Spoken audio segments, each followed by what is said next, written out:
उत्तर प्रदेश के उप मुख्यमंत्री ब्रजेश पाठक आज गाजियाबाद दौरे पर रहे। नवयुग मार्केट स्थित वाल्मीकि पार्क में 12 साल बेमिसाल कार्यक्रम में उन्होंने सफाई कर्मचारियों को सम्मानित किया। इसके बाद विकास भवन पहुंचकर सरकार की उपलब्धियों पर आधारित प्रदर्शनी देखी। किसान कार्यशाला में डिप्टी सीएम ने किसानों से प्राकृतिक खेती अपनाने की अपील की और कहा कि रासायनिक खेती से स्वास्थ्य पर बुरा असर पड़ रहा है। गाजियाबाद के नवयुग मार्केट स्थित वाल्मीकि पार्क में आज 12 साल बेमिसाल कार्यक्रम का आयोजन हुआ। मुख्य अतिथि के रूप में पहुंचे उप मुख्यमंत्री ब्रजेश पाठक ने सफाई कर्मचारियों को अंगवस्त्र और प्रशस्ति पत्र देकर सम्मानित किया। उन्होंने कहा कि स्वच्छ भारत मिशन को सफल बनाने में सफाई मित्रों की सबसे बड़ी भूमिका है। कार्यक्रम में बड़ी संख्या में सफाई कर्मचारी, भाजपा पदाधिकारी और कार्यकर्ता मौजूद रहे। वाल्मीकि पार्क के बाद डिप्टी सीएम सीधे विकास भवन पहुंचे। यहाँ उन्होंने केंद्र और प्रदेश सरकार के 12 साल के विकास कार्य और जन कल्याणकारी योजनाओं पर लगी प्रदर्शनी का अवलोकन किया। अधिकारियों से योजनाओं के क्रियान्वयन की जानकारी ली और लाभार्थियों से भी संवाद किया। दौरे के दौरान विकास भवन में किसान कार्यशाला का आयोजन किया गया। डिप्टी सीएम ब्रजेश पाठक ने किसानों को संबोधित करते हुए प्राकृतिक खेती अपनाने पर जोर दिया। उन्होंने कहा कि विकसित भारत के संकल्प को पूरा करने के लिए खेती में बदलाव जरूरी है। हमें रासायनिक खाद्यों और कीटनाशकों के अत्यधिक उपयोग से बचना होगा। रासायनिक खेती का असर सीधे लोगों के स्वास्थ्य पर पड़ रहा है। कैंसर, शुगर, बीपी जैसी बीमारियां बढ़ रही हैं। प्रधानमंत्री नरेंद्र मोदी जी से आह्वान है पर प्राकृतिक खेती को बढ़ावा देना चाहिए।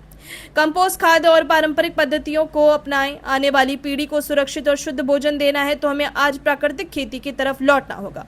प्रदेश सरकार किसान, शिक्षा और स्वास्थ्य के लिए लगातार काम कर रही है। डिप्टी सीएम ने कहा कि प्रदेश सरकार किसानों की आय दोगुनी करने, शिक्षा और स्वास्थ्य सेवाओं को मजबूत करने के लिए लगातार काम कर रही है। जनहित में कई बड़े फैसले लिए गए हैं। उन्होंने अधिकारियों को निर्देश दिए हैं कि योजनाओं का लाभ हर पात्र व्यक्ति तक पहुंचे। दौरे के दौरान सांसद, विधायक, जिलाधिकारी और भाजपा संगठन के कई पदाधिकारी मौजूद रहे।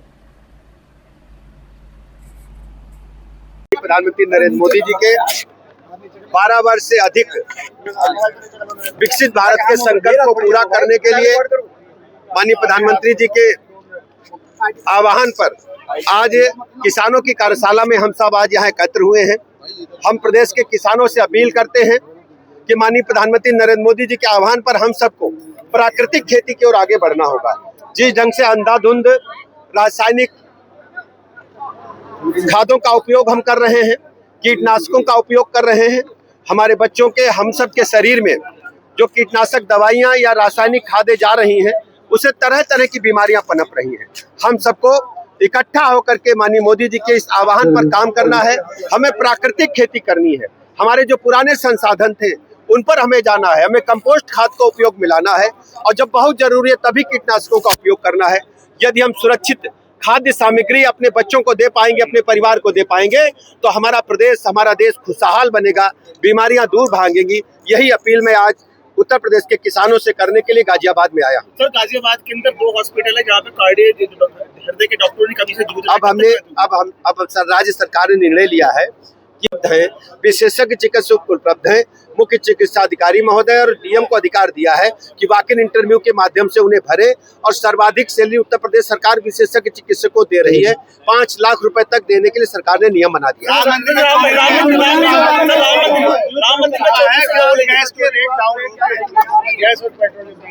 ये हम चर्चा करके बताएंगे सेंट्रल सरकार। देखिए, तरह तरह की चर्चाएं मिली हैं। उत्तर प्रदेश सरकार ने SIT का गठन किया है। SIT की रिपोर्ट आ जाएगी, उसमें जो भी दोषी होगा उसके बाद हम बता पाएंगे, कार्रवाई होगी। SIT की जांच के पहले आपके पास कानून हो तो बताओ कुछ। SIT की जांच तो आने दीजिए। जिसने चोरी करी है उस पैसे आप एक बार समाजवादी पार्टी के मुखिया से पूछना, मैं आप सबसे आप भी पूछो उनसे कि बाबरी मस्जिद को बनाने के लिए जो पैसा इकट्ठा हुआ था, चंदा, वो कहाँ गया?